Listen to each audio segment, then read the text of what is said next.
Telangana cabinet పలు కీలక నిర్ణయాలు తీసుకుంది. తెలంగాణ వైద్య విధాన పరిషత్ పేరును డైరెక్టరేట్ ఆఫ్ సెకండరీ హెల్త్గా మారుస్తూ కీలక నిర్ణయం తీసుకుంది. హైదరాబాద్ మెట్రోను ఎల్ఎన్టీ నుంచి పూర్తిగా స్వాధీనం చేసుకోవాలని నిర్ణయించారు. ఖమ్మంలో టీటీడీకి 20 ఎకరాల భూమిని కేటాయించారు. కాంగ్రెస్ ఆఫీసులకు జిల్లాలో భూ కేటాయింపులు. మహబూబాబాద్ జిల్లా గుమ్మడూరులో జేఎన్‌టూ కాలేజీ నిర్మాణానికి 70 ఎకరాలను కేబినెట్ ఆమోదం తెలిపింది.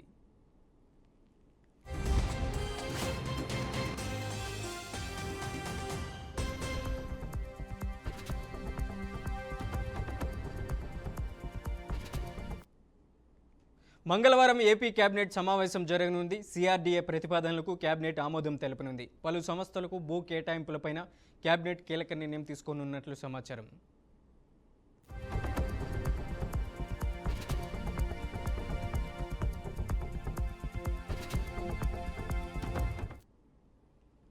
కల్తీ పాలతోనే డయాలసిస్ సమస్యలు వచ్చాయని సీఎం చంద్రబాబు నాయుడు అన్నారు. కల్తీ పాలు తాగిన ఘటనలో 4 మృతి చెందగా 2 వెంటిలేటర్పై ఉన్నారని తెలిపారు. మరో 8 మందికి చికిత్స కొనసాగుతుందని, పాల వ్యాపారి నాగేశ్వరరావును పోలీసులు అరెస్ట్ చేసినట్లు తెలిపారు. కల్తీ పాలు సరఫరా చేసిన వాళ్లను వదిలిపెట్టేది లేదని హెచ్చరించారు. కల్తీ పాలు తాగి మృతి చెందిన వారికి 10 లక్షల ఆర్థిక సాయం అందిస్తామని సీఎం చంద్రబాబు అసెంబ్లీలో తెలిపారు. పనికిరాదు, ఒకవేళ కావాలని చేసుంటే ఏదైనా కక్కుర్తిపడి కలుషితం చేస్తుంటే మాత్రం చాలా సీరియస్గా ఉంటాం. ఒకవేళ ఏం జరిగిందో మొత్తం ఎస్టాబ్లిష్ చేసి దోషులపైన కఠినమైన చర్య తీసుకుంటాం. మళ్ళా ఒకసారి విజ్ఞప్తి చేస్తున్న, రాష్ట్రంలో ఉండే ప్రతి ఒక్కరు కూడా కల్తీ చేయడం కానీ అడల్ట్రేషన్ రావడం కానీ ప్రజలకు ఇబ్బంది కలిగే విధంగా ఎవరు ప్రవర్తించినా ఈ ప్రభుత్వం ఉదాసీనంగా ఉండదు, చాలా కఠినంగా ఉంటాం. ఆ విషయం గుర్తుపెట్టుకోవాల్సిందిగా మరొక్కసారి హెచ్చరిస్తూ, ఎవరైతే చనిపోయారో ప్రాథమికంగా 4 చనిపోయారు. ఆ 4కి ఒక 10 లక్షల రూపాయల చొప్పున ఆర్థిక సహాయం చేస్తూ, అదే సమయంలో ఎవరైతే హాస్పిటల్లో ఉన్నారో వాళ్ళని పూర్తిగా రికవర్ అయ్యే వరకు వారికి ఎంత డబ్బులైనా ఖర్చు అయినా ఆ డబ్బులు కూడా ఖర్చు పెట్టి వారికి పూర్తిగా సహకరిస్తామని చెప్పి మరొకసారి తెలియజేసుకుంటూ, చనిపోయిన కుటుంబాల పట్ల నా ప్రగాఢ సానుభూతి తెలియజేసుకుంటూ, రాజమహేంద్రవరంలో కల్తీ పాల మరణాలపై అసెంబ్లీలో ఆరోగ్య శాఖ మంత్రి సత్యకుమార్ యాదవ్ ప్రకటన చేశారు. కల్తీకి కారణమైన ప్రధాన వ్యక్తిని పోలీసులు అదుపులోకి తీసుకున్నారని తెలిపారు. గ్రామంలోని అందరినీ నమూనాలు సేకరించి ల్యాబ్లకు పంపించినట్లు తెలిపారు. 2 చిన్నారులకు రెయిన్బో ఆసుపత్రిలో చికిత్స అందుతుందని వెల్లడించారు. కల్తీ పాలపై దర్యాప్తు ముమ్మరంగా జరుగుతుందనేసి తెలిపారు.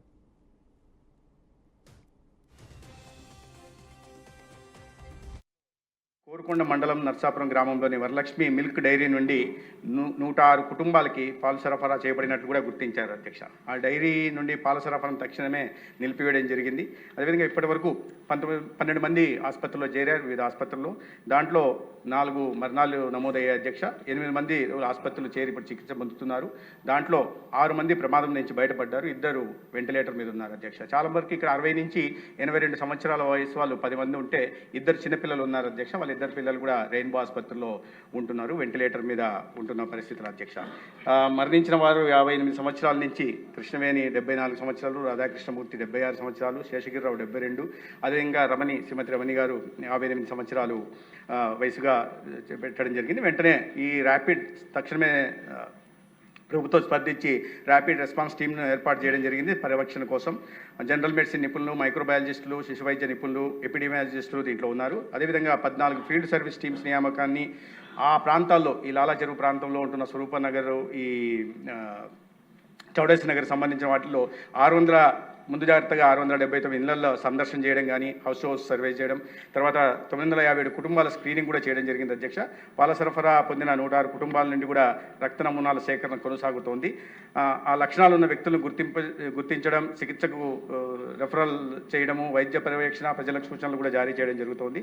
ప్రభావిత ప్రాంతాల్లో అత్యవసర వైద్య శిబిరాలను ఏర్పాటు చేయడం జరిగింది. రాజమహేంద్రవరం మున్సిపల్ కార్పొరేషన్ మున్సిపల్ కమిషనర్ను వైద్య శిబిరాల నోడల్ అధికారి కూడా నియమించడం జరిగింది అధ్యక్ష. రోగుల చికిత్స పర్యవేక్షణ, వైద్య సిబ్బంది అందుబాటులో ఉండేలా చూడడం, అదే అంబులెన్స్ మరియు రెఫరల్ సేవల సమన్వయం కూడా కోఆర్డినేషన్ పని కూడా జరుగుతూ ఉంది అధ్యక్ష. ఈ నమూనాల సేకరణ చేయబడడం జరిగింది. నర్సాపురం గ్రామం కోరుకొండ మండలంలోని Varalakshmi milk dairy food safety అధికారి తనిఖీ చేశారు. ఫుడ్ సేఫ్టీ చట్టం ప్రకారం విధి విధానాల మేరకు పాల నమూనాలను సేకరించడం జరిగింది. ప్రభావిత ఇళ్ల నుండి పాలు మరియు పెరుగు నమూనాలు కూడా తీసుకున్నారు.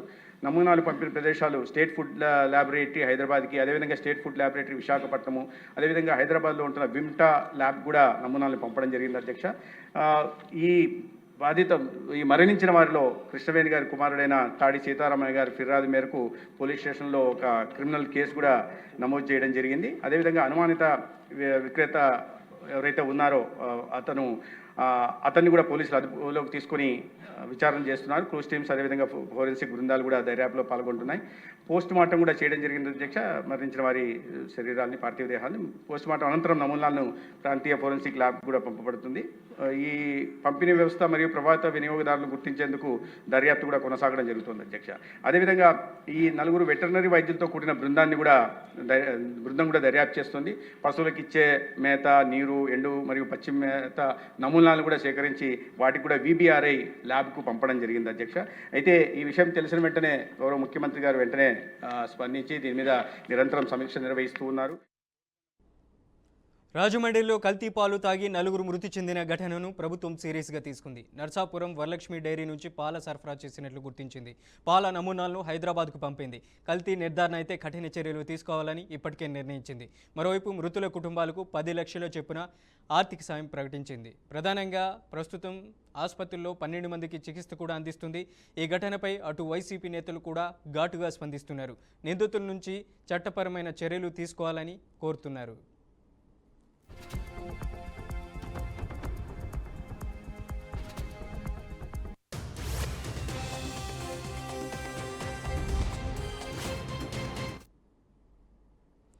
తన ఇంటిపై జరిగిన దాడిని సీఎం చంద్రబాబు, మంత్రి నారా లోకేష్ ఆదేశాలే కారణమని మాజీ మంత్రి అంబటి రాంబాబు అన్నారు.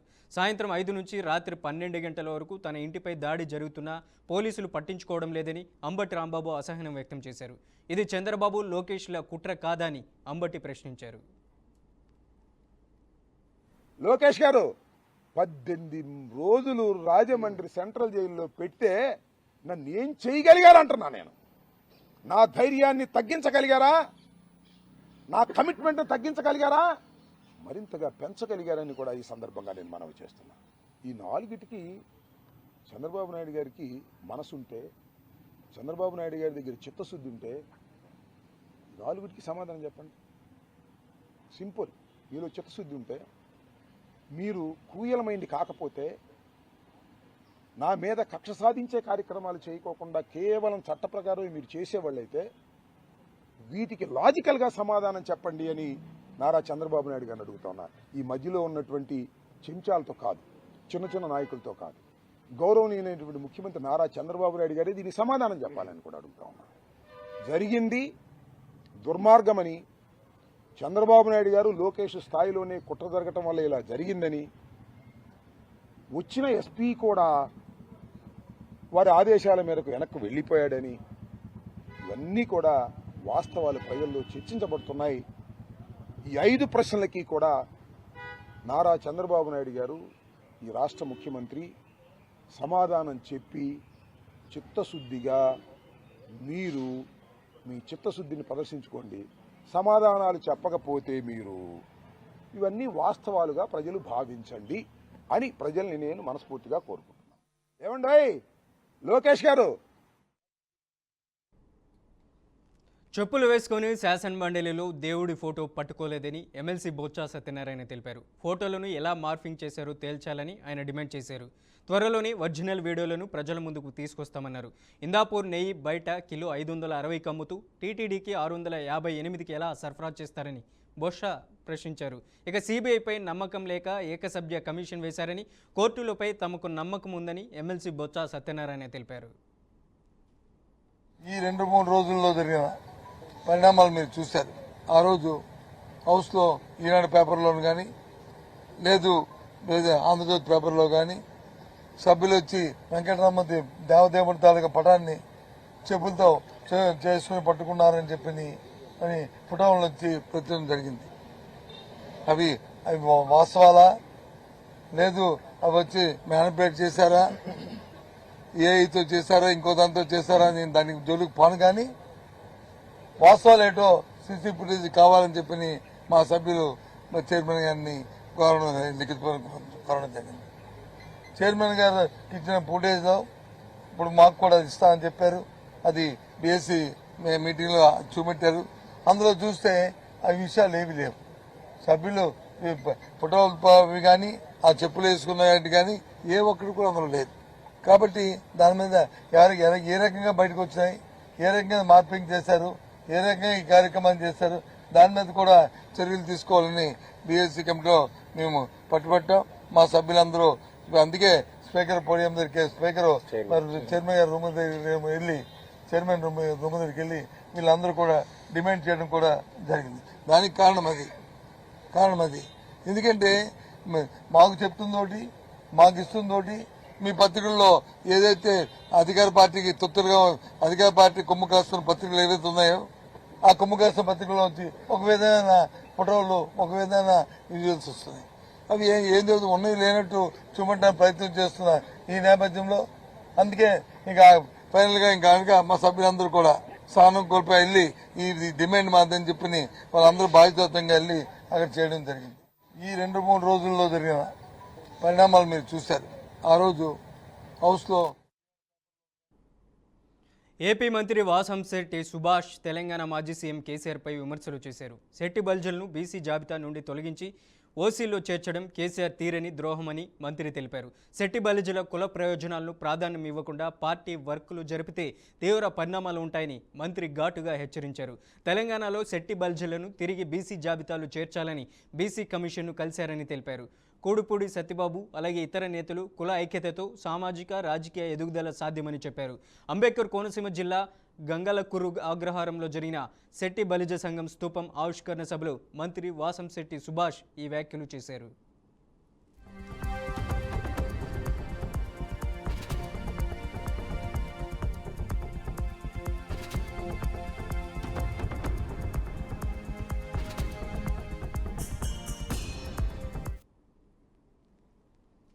రాయలసీమ ఎత్తిపోతుల పథకంపై మాజీ మంత్రి కాకాని గోవర్ధన్ రెడ్డి సంచలన వ్యాఖ్యలు చేశారు. జగన్ సీఎంగా ఉన్నప్పుడు రాయలసీమ లిఫ్ట్ ఇరిగేషన్కు శ్రీకారం చుట్టారు.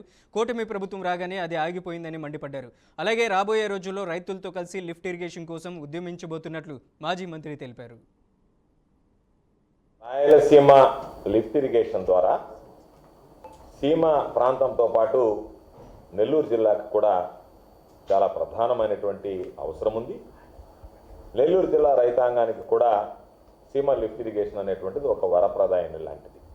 అటువంటి పరిస్థితుల్లో ఏదైతే జగన్మోహన్ రెడ్డి గారు తెలంగాణ ప్రభుత్వం రోజుకి 8 టీఎంసీల నీరు తోడుకుని వెళ్తుంది 800 అడుగుల దిగువ భాగం నుంచి శ్రీశైలం జలాశయంలో మన ప్రాంతానికి సంబంధించినటువంటి రైతాంగానికి అన్యాయం జరుగుతుంది కాబట్టి రోజుకి ఒక 3 టీఎంసీల చొప్పున నీరు తోడుకునేటువంటి అవకాశం కల్పించాలనేటువంటి లక్ష్యంతో 3,825 కోట్లతో ఈ రాయలసీమ లిఫ్ట్ ఇరిగేషన్ పథకానికి జగన్మోహన్ రెడ్డి గారు ముఖ్యమంత్రిగా దానికి శ్రీకారం చుట్టడం జరిగింది. ఆ తర్వాత ఆయన ప్రభుత్వం ఆగిపోయింది, కొత్త ప్రభుత్వం ఏర్పడింది, కూటమి ప్రభుత్వం. అర్ధాంతరంగా పనులు కూడా నిలిచిపోయాయి. అనేక సందర్భాల్లో రైతులకు కానీ నాయకులకు కానీ జగన్మోహన్ రెడ్డి గారు కూడా సందేహాలు లేవనెత్తడం జరిగింది.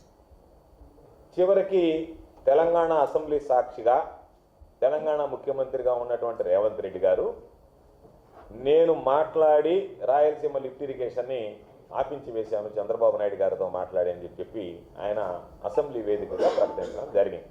ఆ నేపథ్యంలో ఏదైతే అనుమానాలు అప్పటి వరకు ఉన్నాయో ఆ అనుమానాలన్నీ నిజమయ్యాయి. చంద్రబాబు నాయుడు కుట్రలు కుతంత్రాలతోనే ఈ పథకాన్ని అటకెక్కించేశాడనేటువంటిది పూర్తిగా అర్థమైపోయింది. అటువంటి పరిస్థితుల్లో మరలా ఈరోజు రాయలసీమ లిఫ్ట్ ఇరిగేషన్ ఒక చారిత్రక ఆవశ్యకత, దాని యొక్క ఉపయోగాలన్నీ కూడా రైతాంగానికి వివరించి వాళ్ళందరినీ కూడా సమాయత్తపరిచి రాబోయేటువంటి రోజుల్లో ఈ రాయలసీమ లిఫ్ట్ ఇరిగేషన్కి సంబంధించి సాధన ధ్యేయంగా ఉద్యమించడానికి ఈరోజు కాంగ్రెస్ ప్రభుత్వంపై తెలంగాణ జాగృతి అధ్యక్షురాలు కల్వకుంట్ల కవిత విరుచుపడ్డారు. సీడ్ పత్తి రైతులకు సంబంధించి కాంగ్రెస్ ప్రభుత్వంపై సమీక్ష చేపట్టిందని ఆమె తెలిపారు. ఈ ఒప్పందంలో ప్రభుత్వం అనేక ఒప్పందాలు కుదుర్చుకుందని కవిత గుర్తు చేశారు. ఒప్పందం ప్రకారం రైతులకు నిధులు ఇవ్వాలని చెప్పారు. అలాగే రైతులకు ఇచ్చిన హామీల ప్రకారం అమలు చేయాలని పట్టుబట్టారు. హామీలు నెరవేర్చకపోతే తెలంగాణ జాగృతి తరపున వారం రోజుల్లో ధర్నాకి దిగుతామని కల్వకుంట్ల కవిత హెచ్చరించారు. సంబంధించి ఏదైతే పోయిన 2 నెలల క్రితం కలెక్టర్ గారి సమక్షంలో రైతు కమిషన్ కోదండ రెడ్డి గారి సమక్షంలో జరిగినటువంటి ఒప్పందం ఉందో దాని ప్రకారం సీడ్ పత్తికి సంబంధించి మరి రైతులకు పేమెంట్ జరగాలి. 8 నుండి 10,000 మంది రైతులకు ఇంతవరకు దళారులు ఎవరైతే ఉంటారో ఆర్గనైజర్స్గా పిలుస్తారు వాళ్ళని, ఇక్కడ వాళ్ళెవరు కూడా డబ్బులు ఇవ్వకుండా ఉల్టా రైతుల మీద జులుం చేస్తున్నటువంటి సందర్భాన్ని చూసినాం. దానికోసమని గద్వాల్ కలెక్టర్ గారికి మళ్ళీ రిప్రజెంటేషన్ ఇచ్చినాం. ఖచ్చితంగా ఒక వారం లోపల ఇది పూర్తి చేయాలా, లేకపోతే వచ్చి గద్వాల్ పట్టణంలోనే దీక్షకు దిగుతామని కూడా ప్రభుత్వాన్ని మేము హెచ్చరిక చేస్తూ ఉన్నాం. ఎందుకంటే ఈ మొత్తం గద్వాల జోగులాంబ జిల్లాలో 50,000 మంది పైచిలకు మరి కాటన్ సీడ్ పండించే రైతులు ఉన్నారు. వారిని కనా కష్టాలు పెడుతున్నారు, నానా ఇబ్బందులు పెడుతున్నారు. ఇక సాగవు, ఖచ్చితంగా తొందరగా మీరు రిలీజ్ చేయాలని డిమాండ్ చేస్తున్నాం. అట్ ద సేమ్ టైం రుణమాఫీ అందరికైందని ముఖ్యమంత్రి గారు చెప్తా ఉన్నారు. రుణమాఫీ అందరికీ జరగలేదు. రాష్ట్ర వ్యాప్తంగా 15 లక్షల మందికి రుణమాఫీ జరగలేదు. ఆ రైతులందరికీ రుణమాఫీ అయ్యేంత వరకు కూడా జాగృతి పోరాటం చేస్తుందని తెలియజేస్తా ఉన్నాం.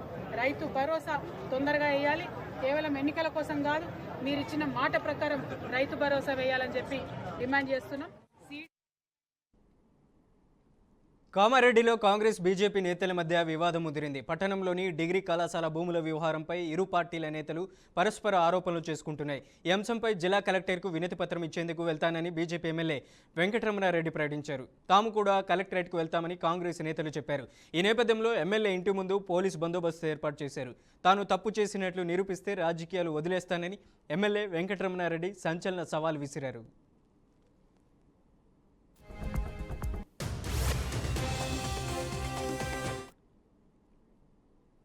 తెలంగాణ రాష్ట్ర వ్యాప్తంగా ఇంటర్మీడియట్ పబ్లిక్ పరీక్షలు నిర్వహణకు Telangana board of intermediate education అన్ని ఏర్పాట్లు పూర్తి చేసింది. ఫిబ్రవరి 25 నుంచి మార్చి 18 వరకు మొదటి, రెండో సంవత్సరం విద్యార్థులకు థియరీ పరీక్షలు జరగనున్నాయి. ఉదయం 9 గంటల నుంచి మధ్యాహ్నం 12 గంటల వరకు పరీక్షలను నిర్వహించనున్నారు. రాష్ట్రంలో మొత్తం 9,97,075 మంది విద్యార్థులు ఈ పరీక్షలకు హాజరు కానున్నారు. అందులో ఫస్ట్ ఇయర్ విద్యార్థులు 4,89,126 మంది, అలాగే సెకండ్ ఇయర్ విద్యార్థులు 5,07,949 మంది ఉన్నారు. ఇందుకోసం స్టేట్ వైడ్గా 1,495 కేంద్రాలను ఏర్పాటు చేశారు. ఇందులో ప్రైవేట్ కాలేజీలతో పాటు 404 ప్రభుత్వ జూనియర్ కళాశాలలు కూడా ఉన్నాయి. ఇక పరీక్షల నిర్వహణ కోసం 28,500 మంది ఇన్విజిలేటర్లు, అలాగే 75 ఫ్లయింగ్ స్క్వాడ్లు, 200 సిట్టింగ్ స్క్వాడ్ బృందాలను నియమించారు. విద్యార్థులు పరీక్ష ప్రారంభానికి గంట ముందే అంటే ఉదయం 8 గంటలకే పరీక్షా కేంద్రానికి చేరుకోవాలి. విద్యార్థులు వెబ్సైట్ నుంచి లేదా కళాశాల నుండి హాల్ టికెట్లు పొందవచ్చని అధికారులు పేర్కొన్నారు. ప్రిన్సిపల్ సంతకం లేకపోయినా డౌన్లోడ్ చేసిన హాల్ టికెట్లను అనుమతించాలని బోర్డు ఆదేశించింది.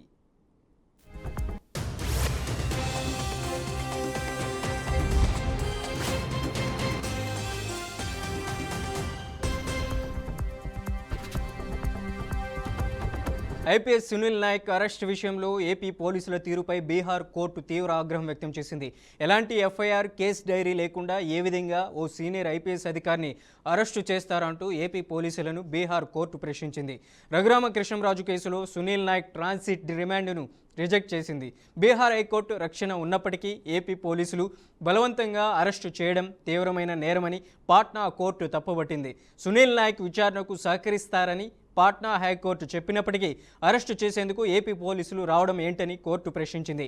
కేవలం రాజకీయ దురుద్దేశాలతోనే ఈ అరెస్టుకు ప్రయత్నించారంటూ ఏపీ పోలీసుల తీరుపై బీహార్ న్యాయవాదులు ఆరోపించారు. పోలీసులు అడ్డు అదుపు లేకుండా వ్యవహరిస్తున్నారంటూ ఏపీ పోలీసులను బీహార్ ఫైర్ డిపార్ట్మెంట్ సిబ్బంది అడ్డుకున్నారు.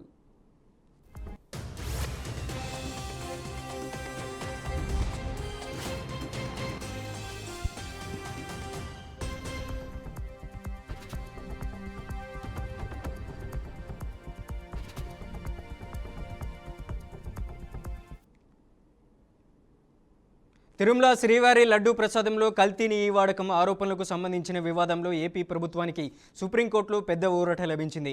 ఈ వ్యవహారంపై రాష్ట్ర ప్రభుత్వం ఏర్పాటు చేసిన ఏకసభ్య కమిషన్ విచారణను కొనసాగించవచ్చని సర్వోన్నత న్యాయస్థానం స్పష్టం చేసింది. ఈ కమిషన్ నియామకాన్ని సవాల్ చేస్తూ మాజీ ఎంపీ సుబ్రహ్మణ్య స్వామి దాఖలు చేసిన పిటిషన్ను కొట్టివేస్తూ ఇవాళ కీలక తీర్పు వెలువరించింది.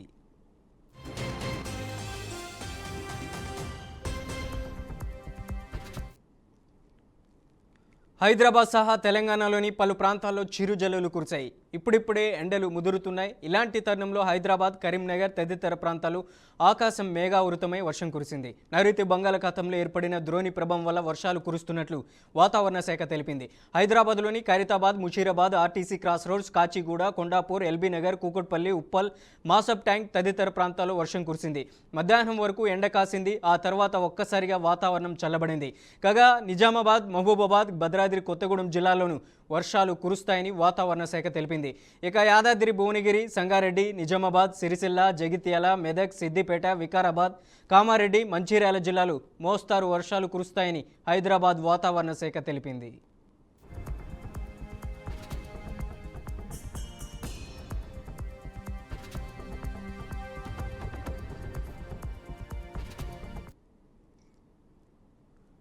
టీవీకే పార్టీ అధినేత నటుడు దళపతి విజయ్ కీలక వ్యాఖ్యలు చేశారు. సీఎం స్టాలిన్ ప్రభుత్వంపై తీవ్ర విమర్శలు చేశారు. స్టాలిన్ది సూపర్ స్టార్ పాలన కాదు, స్టాండప్ కమెడియన్ పాలన అని తీవ్రంగా విమర్శించారు. ఈసారి తమిళనాడు అసెంబ్లీ ఎన్నికల్లో అద్భుతం జరగబోతుందన్నారు. ఈ ఎన్నికల్లో డీఎంకే, టీవీకే మధ్య పోటీ ఉండబోతుందని జోష్యం చెప్పారు. ఎవరూ ఊహించని విధంగా టీవీకే పార్టీ అధికారంలోకి రాబోతుందని విజయ్ ధీమా వ్యక్తం చేశారు. உங்களுக்கு நண்பர்கள்னா அப்புறம் ஏன் சார் கரூர் விஷயத்துல ஏன் மேல பழி தூக்கி போட்டீங்க?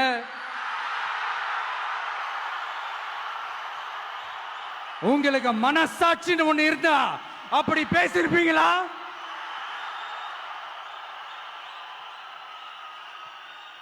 அப்படி நாங்களாம் உங்களுக்கு நண்பர்கள்னா ஒரு ஈவெண்ட், ஒரு ஃபங்க்ஷன் நடத்துறதுக்கு ஒரு இடமோ ஒரு பர்மிஷனோ ஏன் கொடுக்க மாட்டேன்றீங்க? எல்லாத்தையும் நீங்களே பண்ணிட்டு போற போக்கில் அப்படியே பொய்களா அடிச்சு விட்டுக்கிட்டு இருக்கீங்க. உங்களோட உண்மையான நண்பர்கள் யாருன்னு சொல்லட்டுமா? லஞ்சம், ஊழல், அரசியல் ஆதாயம், இதெல்லாம் தான் உங்களோட உண்மையான நண்பர்கள். பர்சனலா நீங்க எப்படி வேணா இருந்துக்கங்க சார், நமக்கு அதை பத்தி கவலை இல்லை, நமக்கு அது அவசியமும் இல்லை. ஆனா உங்க ஆட்சி தான் தப்பான ஆட்சி, தமிழ்நாட்டுக்கு தேவையில்லாத ஆட்சி. ఢిల్లీలో జరిగిన ఓ కార్యక్రమంలో భారత్ ట్యాక్సీ ప్రాజెక్టు విశేషాలను వివరిస్తూ కేంద్ర హోం సహకార శాఖ మంత్రి అమిత్ షా కీలక వ్యాఖ్యలు చేశారు. కష్టపడి పనిచేసే సామాన్యుడికే లాభాలు దక్కాలనే ఉద్దేశంతో భారత్ ట్యాక్సీని తీసుకొచ్చినట్లు ఆయన పేర్కొన్నారు. ప్రస్తుతం మార్కెట్లో ఉన్న ప్రైవేట్ ట్యాక్సీ కంపెనీల డ్రైవర్ల సంపాదనలు 30% వరకు కోత విధిస్తున్నాయని, కానీ భారత్ ట్యాక్సీల డ్రైవర్లే యజమానులుగా ఉంటారని అమిత్ షా స్పష్టం చేశారు. में गुजरात की 36 लाख माताएं बहनें सदस्य बनी है, एक कोऑपरेटिव है, और 36 लाख माताओं बहनों ने कितना रुपया रोका है, इसमें इन्वेस्ट कितना किया है मालूम है आपको? सिर्फ 50 रुपया। अब 36 लाख माताओं बहनों ने 50 रुपया इन्वेस्ट कर कर अमूल बनाई। ये 36 लाख तो एक दिन में नहीं हुआ, धीरे धीरे कर कर हुआ है। अभी जैसे हमारा 2.5 लाख का रजिस्ट्रेशन हुआ है सारथियों का, तो धीरे धीरे कर कर 36 लाख हुआ था। अब ये 36 लाख माता बहनों की कोऑपरेटिव 1,25,000 करोड़ का टर्नओवर कर रही है। मैं गारंटी से कहता हूं, आपके घर में जो दूध का थैली आता है, या तो मदर डेयरी का दूध होगा या अमूल का होगा। अब फर्क क्या है प्राइवेट डेयरी और कोऑपरेटिव डेयरी में? प्राइवेट डेयरी और कोऑपरेटिव डेयरी में ये फर्क है कि प्राइवेट डेयरी अगर ये 1,25,000 करोड़ का टर्नओवर करे, करती भी है कुछ डेयरियां, थोड़ा थोड़ा थोड़ा, अमूल जायंट है मगर 50 करोड़ 25 करोड़ का टर्न, तो उसमें पशुपालक माता के पास पशु का पालन कर कर दूध निकालकर डेयरी में भरती है, इसको सिर्फ एक निश्चित रकम मिल जाती है। अमूल में क्या होता है? अमूल में दूध एकत्रित किया जाता है, इसका आइसक्रीम बनता है, इसका थैली में दूध भी आपके यहाँ पहुंचता है, इसका पनीर भी बनता है, इसका दही भी बनता है, इसका घी भी बनता है, इसका दूध का पाउडर भी बनता है। अब ये सब बनता है तो मुनाफा भी होता है, पेड़े भी आप खाओगे, श्रीखंड भी खाओगे। अमूल में गुजरात की 36 लाख దేశ రాజధాని ఢిల్లీకి బాంబు బెదిరింపులు ఆగడం లేదు. మరోసారి ఢిల్లీకి బాంబు బెదిరింపులు రావడంతో ప్రజలు, తల్లిదండ్రులు ఆందోళన చెందుతున్నారు. దౌలా కువాన్లోని ఆర్మీ పబ్లిక్ స్కూల్, లోతీ రోడ్లోని ఎయిర్ ఫోర్స్ బాల్ భారతి స్కూల్కు కూడా బాంబు బెదిరింపులు రావడంతో స్కూల్ యాజమాన్యాలు అప్రమత్తమయ్యాయి. విద్యార్థులను ఇళ్లకు పంపి ఢిల్లీ ఫైర్ సర్వీస్, పోలీసులు బాంబ్ డిస్పోజల్ యూనిట్లు 2 పాఠశాలల్లో క్షుణ్ణంగా సోదాలు చేపట్టాయి. ఇక వరుస బాంబు బెదిరింపుల నేపథ్యంలో రాజధాని నగరంలో భద్రతను మరింత కట్టుదిట్టం చేశారు. గతేడాది ఎర్రకోట సమీపంలోని చాందినీ చౌక్ ప్రాంతంలో కారు బాంబ్ బ్లాస్ట్ తర్వాత ఆ ప్రాంతంలో సెక్యూరిటీని మరింత కట్టుదిట్టం చేశారు. ఇక 2 రోజుల క్రితమే ఢిల్లీలోని మరోసారి ఉగ్రదాడికి టెర్రరిస్ట్ గ్రూపులు ప్లాన్ చేస్తున్నట్లు సమాచారం అందిందని నిఘా వర్గాలు హెచ్చరించాయి. ముఖ్యంగా ఎర్రకోట పరిసర ప్రాంతాల్లో ఉగ్రవాద ముప్పు పొంచి ఉందన్న ముందస్తు హెచ్చరికల నేపథ్యంలో అధికారులు ఈ ఇమెయిల్స్ను చాలా సీరియస్గా తీసుకుంటున్నారు. పాకిస్తాన్ కేంద్రంగా పనిచేసే ఉగ్రవాద సంస్థ లష్కరే తోయిబా ఎర్రకోట చుట్టూ ముఖ్యమైన మతపరమైన ప్రదేశాలు, చాందినీ చౌక్ ప్రాంతాలపై నిఘా ఉంచినట్లు నిఘా వర్గాలు హెచ్చరించాయి. ఇక భద్రతా ఏజెన్సీలు నిరంతరం పరిస్థితిని సమీక్షిస్తున్నాయి. పాఠశాల పరిసరాల్లో భద్రతను పటిష్టం చేయడంతో పాటు ఈ బెదిరింపు మెయిల్స్ ఎక్కడి నుండి వచ్చాయనే కోణంలో కూడా దర్యాప్తు చేపట్టారు.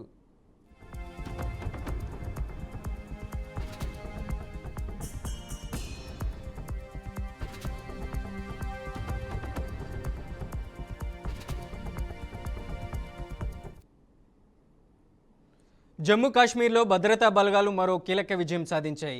కిష్వాడ్లో జరిగిన ఎన్కౌంటర్లో 3 పాకిస్తాన్ ఉగ్రవాదులను భద్రతా దళాలు హతమార్చాయి. హతమైన ఉగ్రవాదులను జైషే మహమ్మద్ సంబంధాలు ఉన్నట్లు అధికారులు వెల్లడించారు. మృతదేహాలు తీవ్రంగా కాలిపోయిన కారణంగా గుర్తుపట్టలేని స్థితిలో ఉన్నాయని తెలిపారు. మృతుల్లో ఒకరు జైషే కమాండర్ సైఫుల్లా అయ్యే అవకాశం ఉందని భద్రతా బలగాలు చెబుతున్నాయి. నిఘా వర్గాల సమాచారం మేరకు భద్రతా బలగాలు ఆపరేషన్ ట్రాష్-1 చేపట్టి చత్రు బెల్ట్లోని పసర్క్యూట్ ప్రాంతంలో ఉగ్రవాదుల ఆచూకీని గుర్తించినట్లు అధికారులు తెలిపారు.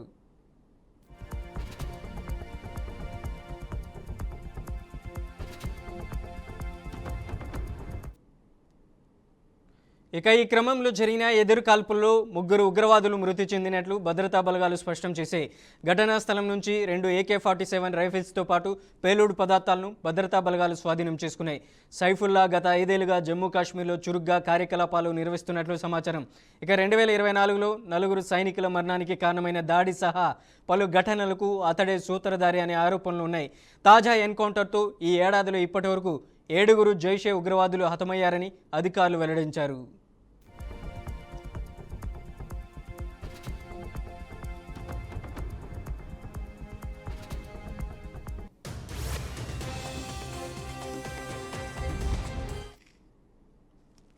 తెలంగాణ, ఛత్తీస్గఢ్ సరిహద్దు అటవీ ప్రాంతాల్లో భద్రతా బలగాలు విస్తృతంగా కుంబింగ్ నిర్వహిస్తున్నాయి.